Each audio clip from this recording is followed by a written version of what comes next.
Okay, so we're off to Kalgoorlie. We've got the School of the Air camp this week, and I've got to go to Perth to get an MRI, but we'll jump into that later. So people have been asking us about the preparation for shopping and making sure that we've got enough stores. So today we're going to show you a bit of that. At the moment we're sort of running frantically around the house making sure that everything is packed up and ready to go for School of the Air camp. And yeah, making sure the kids' stuff is all packed.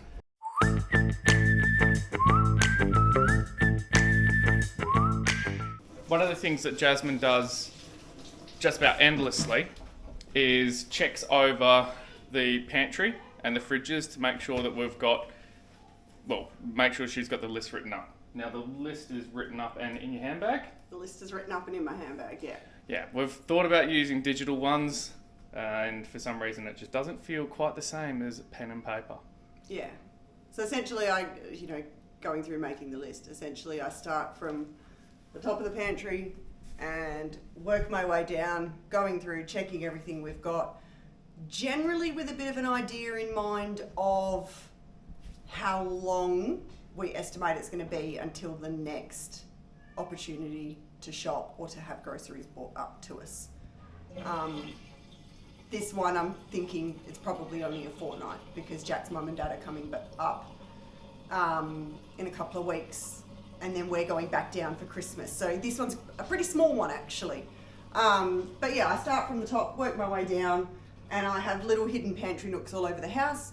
So I check all of those, restock the main pantry, and then backfill with the grocery shopping into the other little nook and cranny hidden pantries.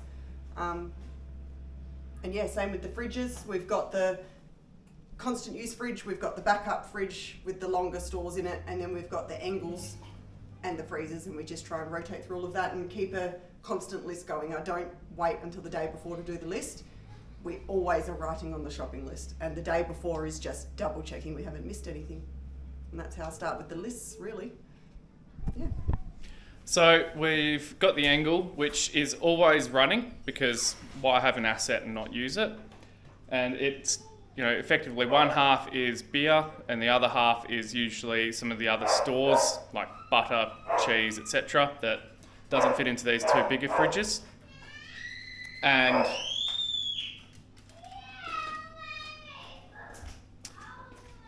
so we've brought it out and we're cleaned it out, given it a good spray, and we're going to throw that into the car.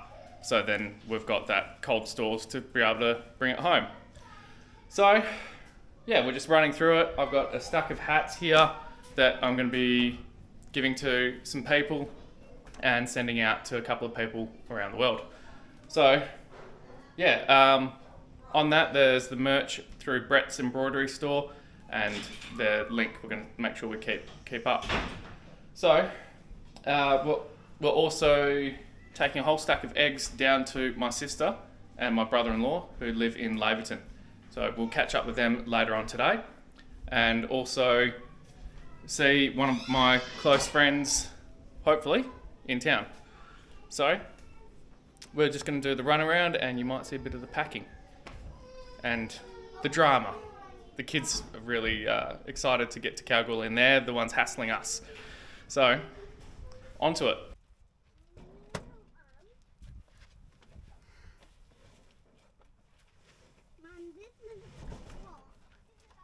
Yes, it is a lot.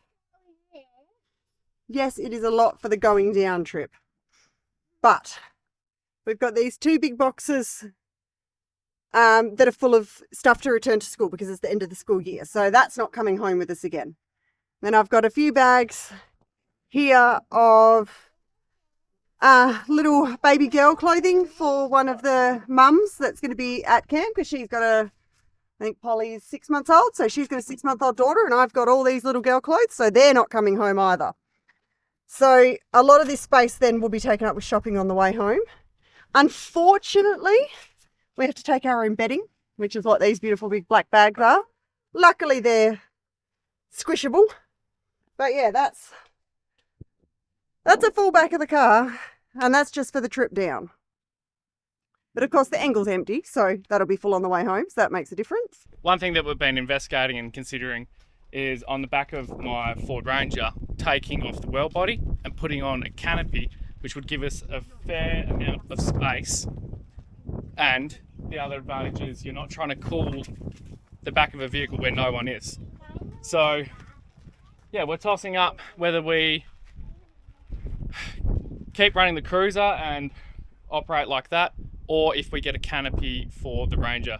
Haven't shown anyone the Ranger yet. But we'll go into that at some stage when I put in the two-way and the new lights, and it'd be cool to get some suggestions about what canopies people would recommend can actually handle things like the Great Central Road, which just rattles everything to death. Like our trailer, we've had to do 3 or 4 repairs on it, and yeah, like the Toyota handles it pretty well, but some of the other vehicles haven't.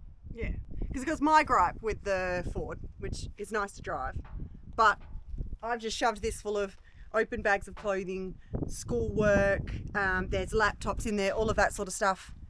In the back of this car, it's not going to get dust in it. When we're loaded up in the Ford, there is nowhere for all of this stuff except on the back of the ute, which gets covered in dust, which is why we're considering the canopy. And the other disadvantage of the Ford as it is theft. When I took the Ford down to the last school camp, I actually had the tow ball stolen, which relatively cheap to replace, except they're unique on this Ford, which was quite a pain in the bum in the end actually, and quite expensive. Whereas with the back of my Land Cruiser here, I don't have that concern. It's all locked in, and I don't have to worry when I'm going from shop to shop to shop to shop and picking stuff up that it's going to get stolen at the next spot.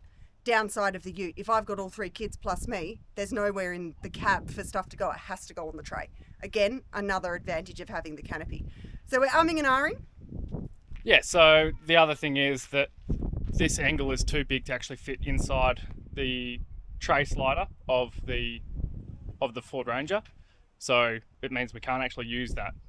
So yeah, we're looking at what we can do, because unfortunately it is a reality of living in these northern goldfields areas that there is a reasonable amount of theft and opportunistic theft. Never had an issue down in Esperance, but up here, well, towards goldfields, you know, some of these towns, it is a real problem. So yeah, that's it's a bit of a concern we have, and unfortunately we have had a significant amount of things stolen off the back of vehicles, and that just adds up. Right, so we're going to just finish up on this car and then we'll get on the road. Okay, so we are loaded up, kids are buckled in, and we're on the way. So one of our standard procedures is before we leave on any of these drives, is that we check in and send a message out to multiple people with expected times of arrival. So if something goes wrong, they know when and where to start looking.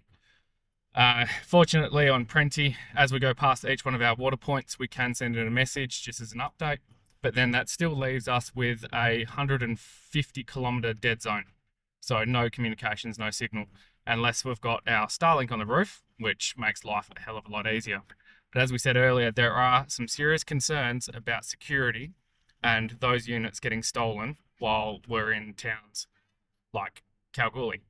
So we've got a new mounting bracket, which we're going to try out, and we're going to see if it's suitable for the aircraft and for the car.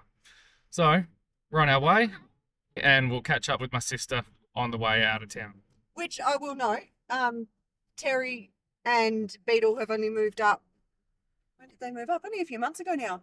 Which has changed things in regards to if one of us does have a problem on that 150 k's or on this road, they're now our closest help, which we didn't have before. We had Rex. Well, yeah, we did have Rex in Laverton, but because we check in with family, and so they know when we are coming and going, and they will sit by and you know, if they start to get worried, then they come and help, which is really nice, because before it was if no one's up at the station, yeah, it's phoning a friend in Laverton.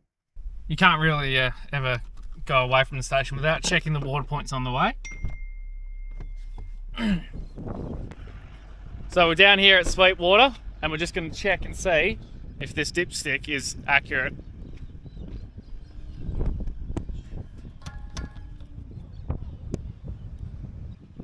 Alright, so she wasn't accurate. It was reading a bit lower than it actually is. The tank is just about full, which is brilliant. So this is the other pump that we put in with Ant, John Boy and Danny. And yeah, the supply on this one is nowhere near as good as over there, which is interesting. This new one, is deeper. So it's funny like that with the perched rock aquifers. Fractured rock aquifers. So we're going to relocate that solar assembly and put that up at one of our new bores. Alright, back to the car, and back on the road. So part of this drive, like usually I wouldn't be coming down for school camp, but I've got to go get an MRI to work out a couple of things.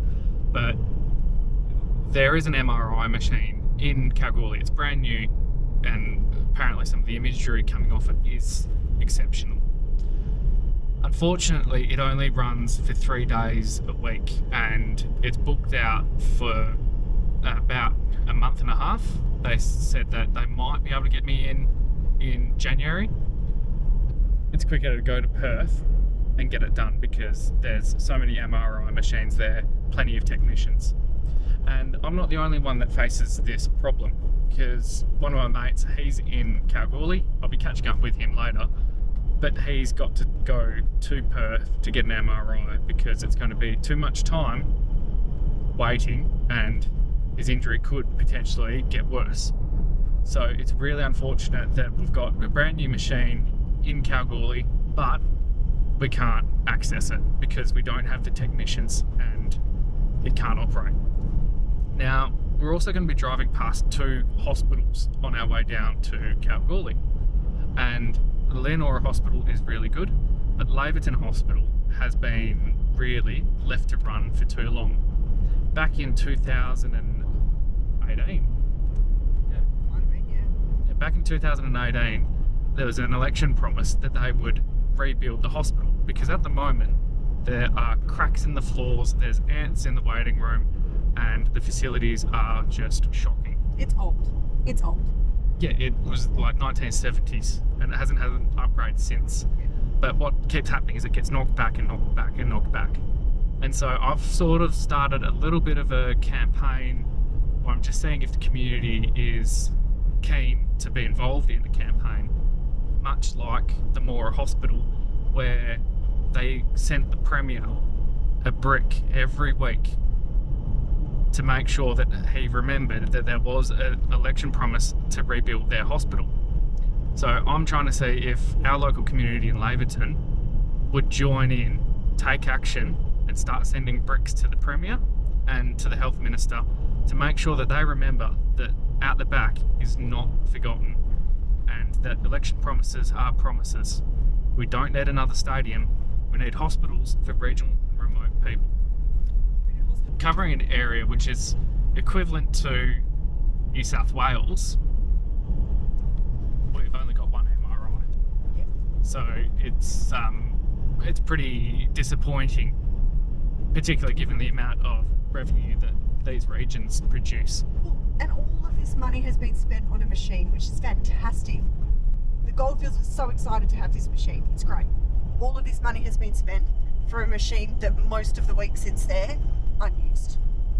We need more money just to staff it. That's what we need, the money for the staffing and the drive to do so. Yeah, the drive to staff it. So our regions are suffering from a lack of growth because there's a lack of investment, and us as a young family, we would, if we're living in a town, you sort of have a few expectations like good healthcare and childcare. Now, those are 2 things which are actually lacking in some of these small towns. Now, what is really good is in Wollona there is an amazing health campus, and that was put together with some very good funding, and that was actually able to be leveraged with some of the regional funding, Royalties for regions. but also it's run by an Aboriginal corporation, but they are non-discriminatory. It doesn't matter who you are, you're allowed to go to that medical clinic because the decision was made that everyone living out here is the same and deserves the same level of healthcare, and that is Australia. Alright, so after 8, 3 hours. 9, 10, 11, yeah. After 3.5 hours, 265 k's, we are in Laverton to go catch up with my sister. So, yeah, it's just a short drive for us. So, what, 265 k's? I'm sure I'll put the conversion up for miles there.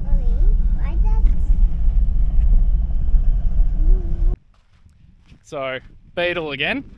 Not sure if the episode where he and I go around the station and fix up some Wi-Fi is done yet, but we're in Laverton and we're heading down to the pub just for a quick one over the bar because it's few and far between times when we can actually have a drink at a pub together. That's it.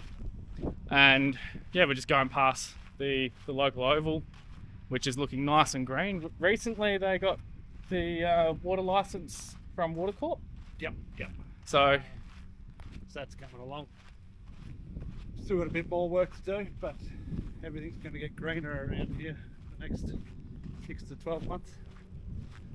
If we've got anything to do with it anyway. So, no, it's good to see some development out here in the town, but the biggest sore point still is the hospital, and we've got the Great Central Road, which is very slowly progressing, but that's in the hands of state government at the moment, because for years and years the local shire and community had petitioned to get that road sealed up, and that's what I travelled over to Canberra a few months ago for. And yeah, now we're just waiting on the approval from, well, the release of the funds from the state government. So yeah, we've got a town that's growing but has its challenges.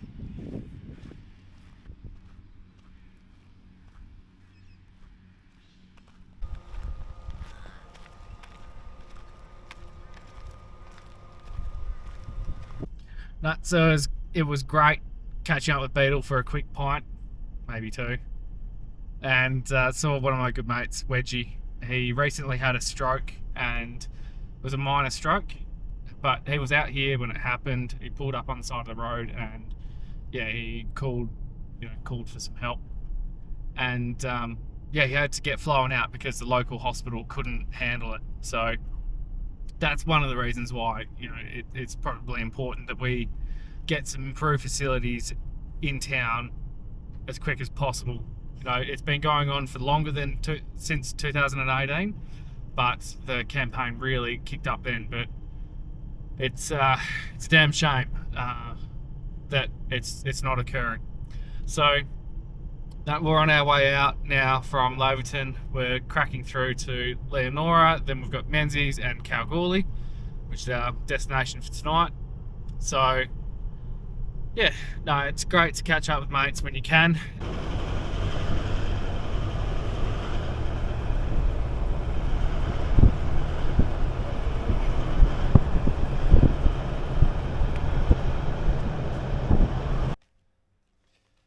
So we've pulled up at one of our mates' places to spend the night here, and we've been looking after the dachshunds. We've actually got Stella's mum and dad here. That's Frank and Jin, the mighty dogs. Ooh.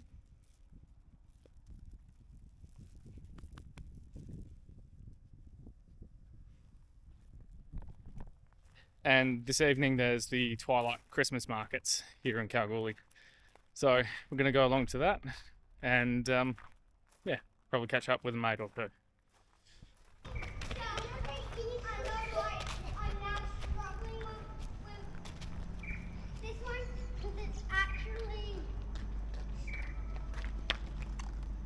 Yep.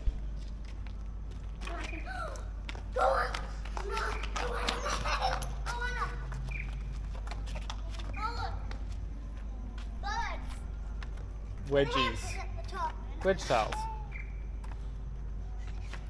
Alright, ladies. Should we continue?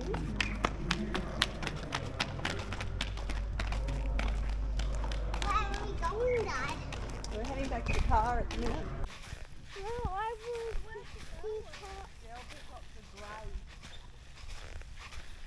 So I brought the girls to Hammond Park, which is a little bit of a hidden gem in Kalgoorlie, unless you know about it. But for any families and anyone travelling, it's highly recommended because there's a great park, multi-age playground, and also there's a whole load of native wildlife and birds which are here so people can look at them and experience them close up.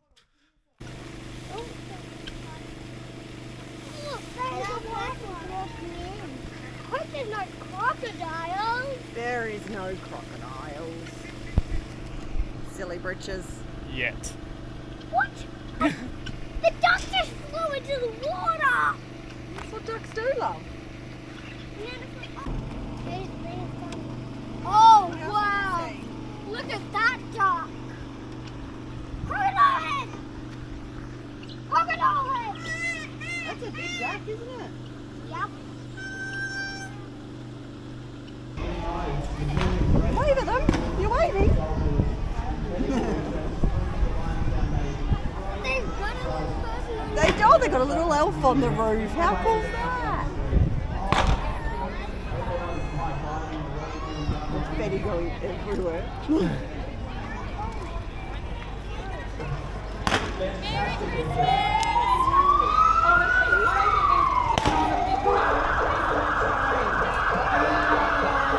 Well, there you are, girls.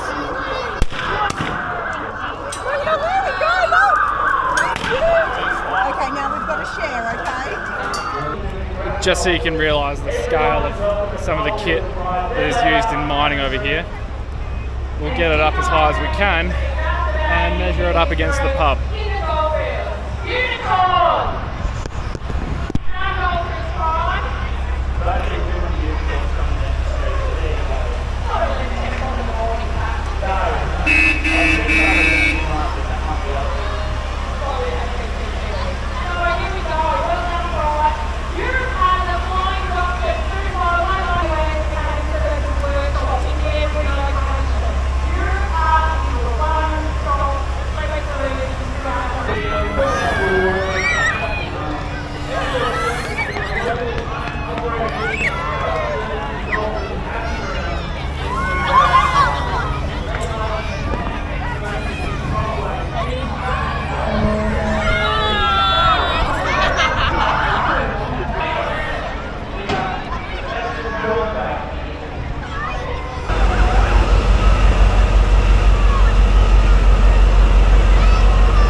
The St. Barb's Christmas Parade happens every year and it's a pretty good event. As you saw, there's lots of vehicles that are all dressed up for Christmas, and it's great for the kids, and there's a copious amount of lollies, but it's quite warm. It was 36 degrees, 38 degrees, so it's 38 degrees and out in the sun, but when the water carts came past it was pretty awesome.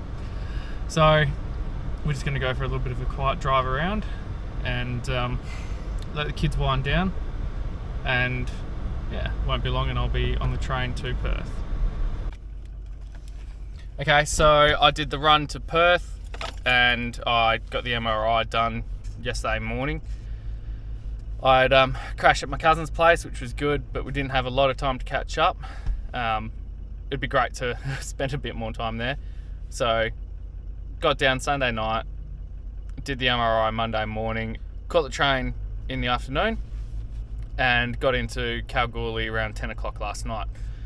And then I came around to Jasmine picked me up and I came and stayed at the camp school. Now we're not allowed to do any filming at school or at camp school because it's, you know, the department rules. So we can just tell you about it. So Jasmine and Jasmine's got some stuff to do with the kids this morning, but I've got the youngest with me and we're going to go around and do a bit of shopping. So it's always good at camp school because you can catch up with other parents and yeah, just see how everyone's going. And you know, everyone's going through the same sort of stuff, so it's a good supportive community, and that's why we are so keen on making sure that if we sell any merch, the proceeds will go to the school's parents and community association, which helps pay for things like the school camp, other things that the kids get to do which they otherwise wouldn't get to do. So yeah, if you want to help out, get yourself some Jack Out the Back merch and know that you're contributing to our kids' education. Alright, so we're going to swing around to a couple of shops, do a few things, and yeah, make sure that I make life a little bit easier for Jasmine by having the youngest with me, and it's some good town time. One thing that's always worth going to and doing when you're in town is popping into the local gun store. So when we're in Kalgoorlie, Free Range Supplies is the place that we go to. And I've just ducked in and caught up with Mark, and he's given us some graphite lube to try out in the Wedgetail.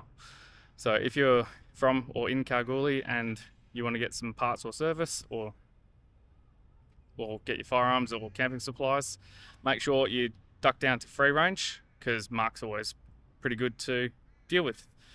All right, so we'll see how the we'll see how the graphite goes in the Wedgetail, but it's not, yeah, we will just see how it goes.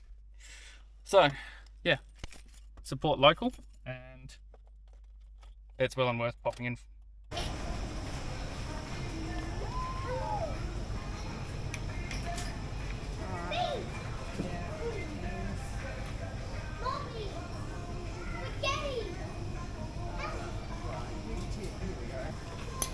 Are we gonna play these? No, Laura. Stop, Laura.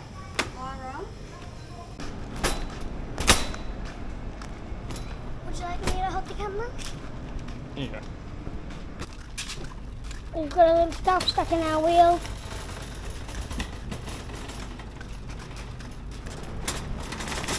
Where are those stuff? Did you guys move the car? And what are you guys here for?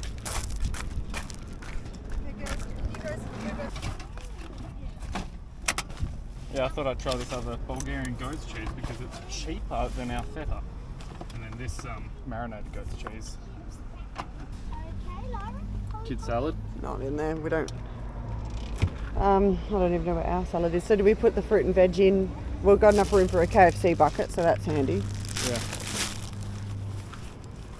Everything else in. All right, are we going to put our salads in, or are we going to just? Yeah, put them in. Okay, so there's one there. Now I've got to find the others. Down here, I think.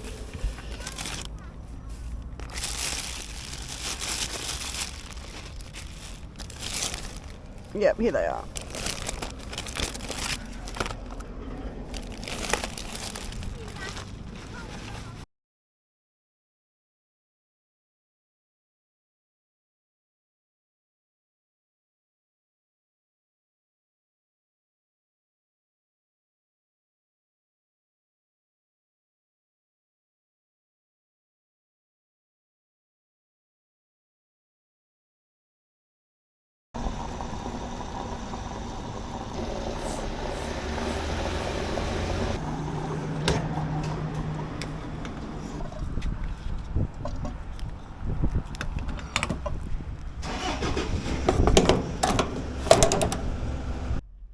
Alright, so we've just fueled up, and as you can see, fuel costs a lot here in Australia, and in particular out and away from the city. So yeah, we loaded up on that fuel, and KFC's closed, so we're going to go to Hungry Jack's or Burger King for everywhere other than Australia to get Danny some burgers. So we're just going to load up and then head north. And yeah, as you can see, most of our storage in the back has been taken up by the kids' clothing from camp. Yeah, suitcases. Yeah, the suitcases and everything. And it's not a huge shop. It came in just under $600. And that's just really a top up for the next couple of weeks.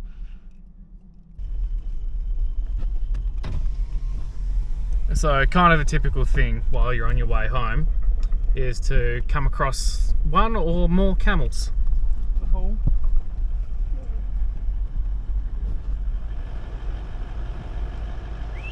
Hey.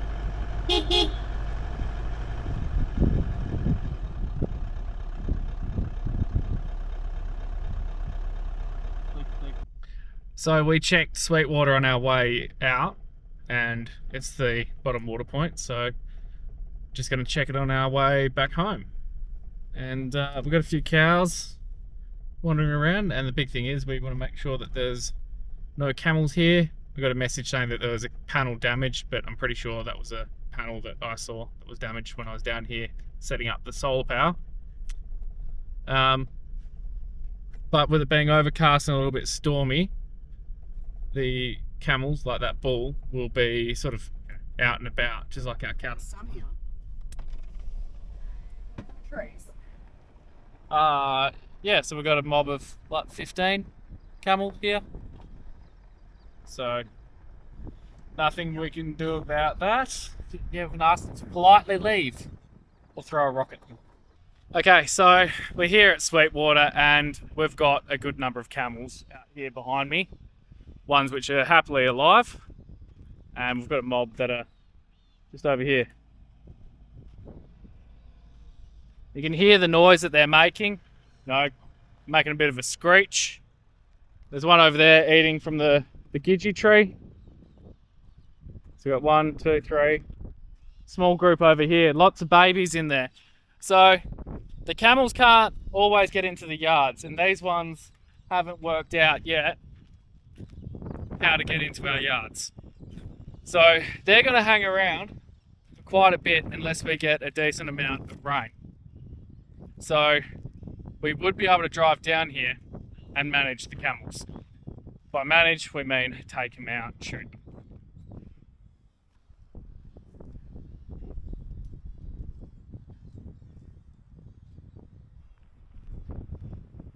So the camels are a serious problem for us during summer, and that's because they are such a threat to our water supply.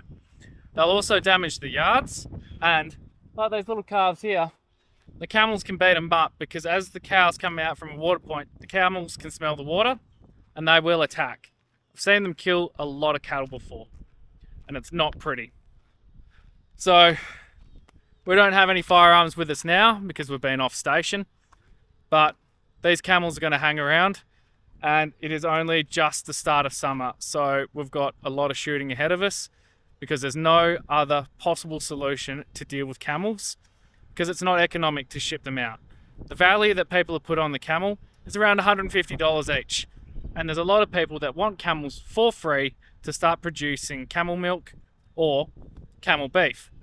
Now it costs people like me and pastoralists all around a lot more than $150 to handle a camel, and we would be donating our time and money, putting our livestock and our livelihood at risk to provide them with free camels. Alright, so we're just pulling around the driveway now over the last cattle grid, and on the way home we saw an incredible amount of camel tracks everywhere. They've been within a kilometre of the house, and yeah, they've been over the airstrip. There's camels everywhere. So today alone, there's been a lot of camels that we've seen on the cameras. Today. Shoonall, North Packhorse, Sweetwater, Iron Bullock. Yeah, so 5. Yeah, so 5 water points, lots of camels. Come here. Here, you'll be fine. There you go. Outside.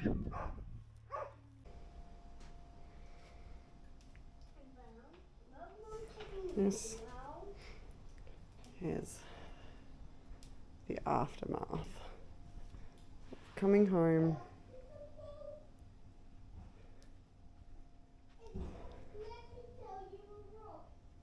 All of the groceries. And this actually is not too bad because it was a small shop. Most people would, I guess, liken it to coming home after a holiday, which in a way it kind of really is. But now it's time for the pack up and the clean up.